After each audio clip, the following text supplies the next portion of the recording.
students, who's ready to learn about the three machines? What three machines, you ask?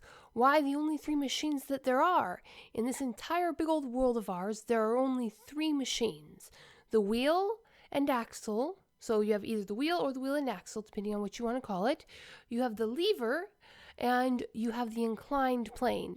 Every single machine, from the SpaceX's latest Spaceship 15 to the pencil that you have in your hand right now, are all combinations of these three. So to start off with, you have the wheel or the wheel and axle, because a wheel without an axle isn't really useful for much except for rolling down a hill by itself. So a wheel is just something round and that has a hole in the middle that you put the axle through. Now, this is useful in all sorts of everyday life and things that are obvious. For instance, you have 5 wheels on your car, the 4 that it drives on and the 1 that you use to steer it with. These help the car roll forward. You have 2 wheels, 2 big obvious wheels on your bicycle, and a bunch of smaller wheels that you don't think about. Now, one that you might not think about is that you actually have a wheel inside your computer. If you listen, you can hear the buzzing of the fan in your computer.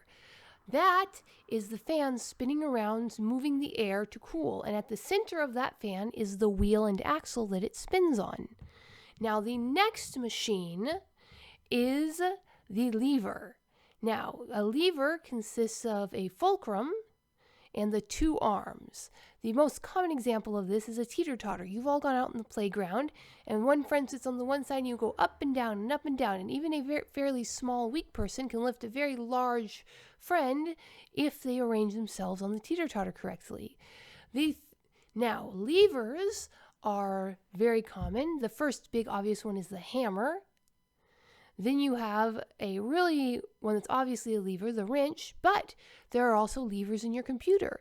There are levers in the hinge that allow you to open and shut your computer. There's a tiny lever under every single key on the keyboard.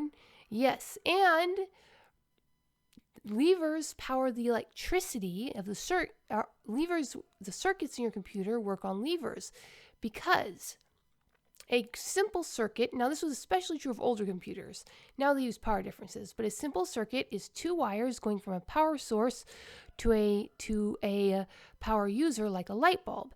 In this case, I've drawn a very simple circuit. Just you have a battery, 2 wires, and a light bulb. If you add a switch to that, and on the switch you put a lever, the power can be either on or off. Now, most computers, you may know, work on binary. And there's a little tiny lever, and if the lever is open and there's no circuit, that's off. If the lever is closed and there is electricity, that's on. So the very internet that we are using to communicate right now is based on millions and millions of tiny levers. The third machine is the inclined plane. Now, an inclined plane, that doesn't sound very much like a tool, and yet it is. It's a tool that we use every single day.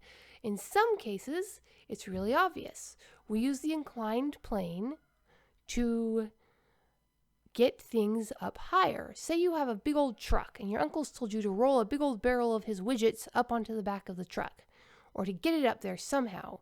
But you're very small and you can't lift that whole big barrel. What are you going to do? It's very vexing until you get an idea. You get the tool, the inclined plane, and you roll it up. That way you can do the same amount of work, but it's easier.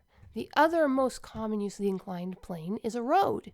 Because what is a road but an inclined plane to make getting over bumps and starts easier?